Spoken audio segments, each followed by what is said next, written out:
Bonjour à tous, je m'appelle Boris Feutrer, je suis thésard en première année à l'ISEM et je suis sous la direction de Christelle Elie et je suis là aujourd'hui pour vous présenter mon sujet de thèse qui est comment modéliser des méta-écosystèmes à l'aide de Graph Transformation en prenant le modèle écologique des forêts boréales canadiennes. Donc, dans un premier temps, je vais définir qu'est-ce qu'un écosystème. Un écosystème, pour moi, c'est un ensemble d'éléments biotiques tels que la faune et la flore, d'éléments abiotiques avec des éléments atmosphériques, des éléments du sol, des éléments de l'eau et des éléments anthropiques. Les éléments anthropiques peuvent être à la fois biotiques ou abiotiques, mais du coup, vu que leur impact est complètement différent, j'ai préféré les mettre dans une troisième catégorie.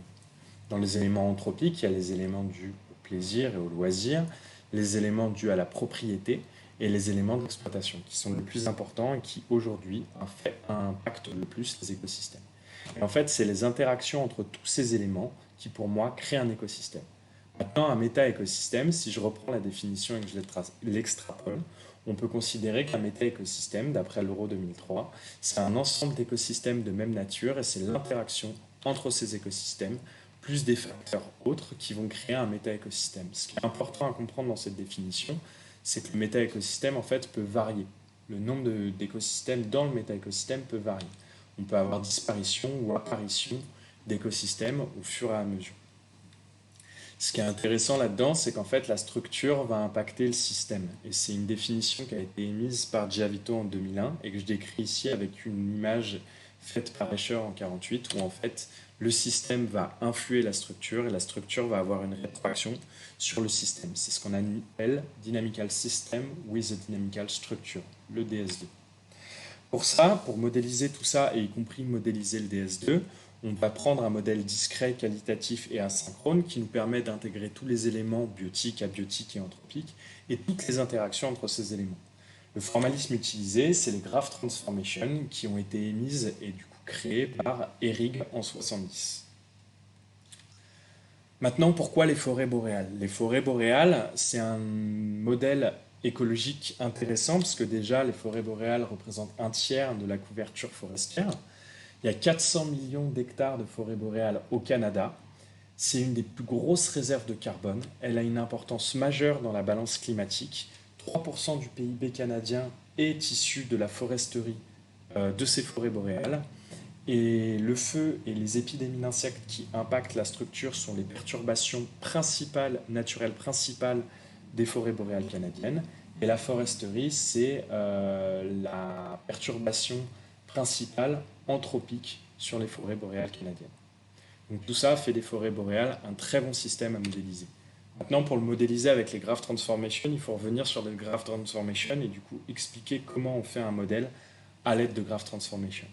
Il nous faut trois éléments. Un des éléments de composantes, donc ce qui va constituer notre écosystème, et des règles qui vont représenter les interactions entre tous ces composantes de notre écosystème. Et le troisième, c'est un état initial pour pouvoir initier notre modèle. Donc je vais prendre un exemple très simple de forêt boréale avec trois éléments, les peupliers, les pins et les insectes. Et si je prends ces éléments, il faut des interactions et des processus. Donc on peut imaginer des processus des feux, des processus de croissance d'arbres et des processus de pandémie d'insectes où les insectes vont pouvoir ravager les arbres.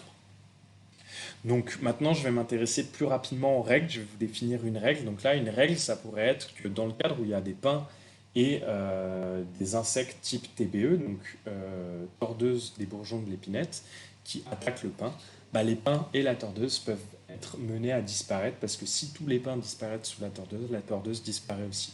Donc on a un avant, un après. Ces avant-après, on va les recevoir dans un espace d'état qu'on peut voir ici, qui peut être complexe et très dense, avec énormément d'informations, où on part d'un état initial et on voit tous les états possibles atteignables depuis cet état initial. Moi, mon but, ça va être de créer plusieurs modèles avec ces règles et ce type de formalisme. Le premier, c'est un modèle paléoécologique, enfin plus passé, qui va s'intéresser qu'aux perturbations naturelles telles que les épidémies d'insectes et les feux. Je vais en retirer des espaces d'état et des trajectoires et je vais obtenir des pollens et je vais essayer donc de comparer ces résultats avec des pollens, des charbons et des insectes et des données paléoécologiques. Mon deuxième modèle, ce serait de faire la même chose, mais cette fois-ci en intégrant tout l'impact humain avec la foresterie éventuellement. Et là, pareil, je vais obtenir des résultats avec des trajectoires des espaces d'état que je vais essayer de comparer avec des données passées telles que le pollen, le charbon et les insectes, mais aussi des données présentes telles que la forest cover et les données de foresterie. Merci de votre attention. Bonne journée.